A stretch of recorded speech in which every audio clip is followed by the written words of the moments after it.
दोस्तों, आज हम आपको लेकर चलेंगे एक ऐसी कथा की यात्रा पर जो सिर्फ एक कहानी नहीं है बल्कि एक जीवन का सार है। ये कथा है रामायण की। धर्म, न्याय, प्रेम और संघर्ष का ये एक अमर ग्रंथ है। ये कथा शुरू होती है अयोध्या नगरी से। सरयू नदी के तट पर बसी ये नगरी बहुत ज़्यादा सुंदर थी और उससे भी ज़्यादा ये समृद्ध थी। यहाँ के राजा दशरथ जो एक चक्रवर्ती सम्राट थे, वो अपनी प्रजा के प्रति बहुत ज़्यादा समर्पित थे, परंतु उनकी खुशी अधूरी थी।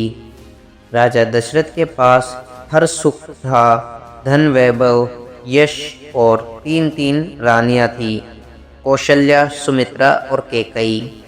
लेकिन उनके जीवन में एक कमी थी। वो कमी थी एक उत्तराधिकारी की। संतान के बिना अयोध्या का भविष्य भी अधूरा था।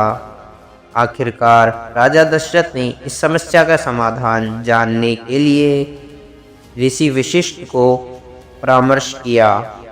ऋषि वशिष्ठ ने राजा को सुझाव दिया कि उन्हें पुत्र प्राप्ति के लिए पुत्र कोमेश की यज्ञ करना होगा। राजा दशरथ ने ऋषि श्रृंगी को यज्ञ के लिए आमंत्रित किया।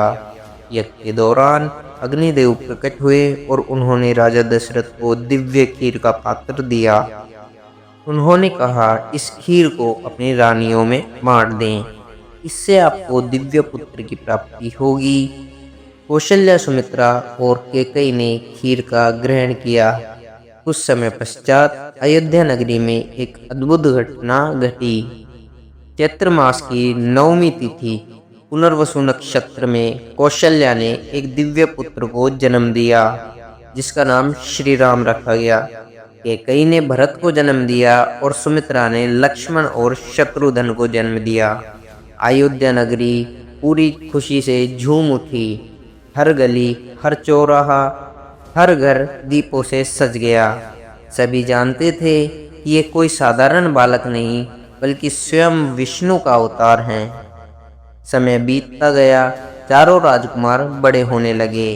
राम अपनी विनम्रता, धैर्य और बुद्धिमानी के कारण सभी के प्रिय बन गए। लक्ष्मण सदा राम के साथ ही रहते। भरत और शत्रुघ्न भी अपने गुणों में अद्वितीय थे। उधर मिथिला में एक अन्य कथा का आरंभ हो चुका था।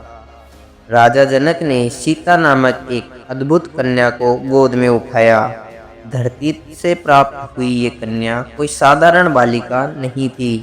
ये वो देवी थी जो आगे चलकर राम की अर्धांगिनी बनने वाली थी।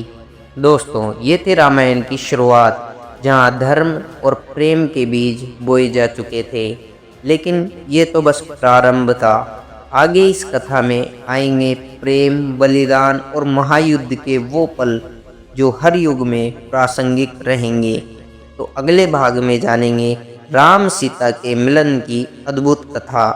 तब तक के लिए जुड़े रहिए हमारे साथ। और अगर आपको ये वीडियो पसंद आया हो तो लाइक, शेयर और सब्सक्राइब जरूर करें। जय श्री राम।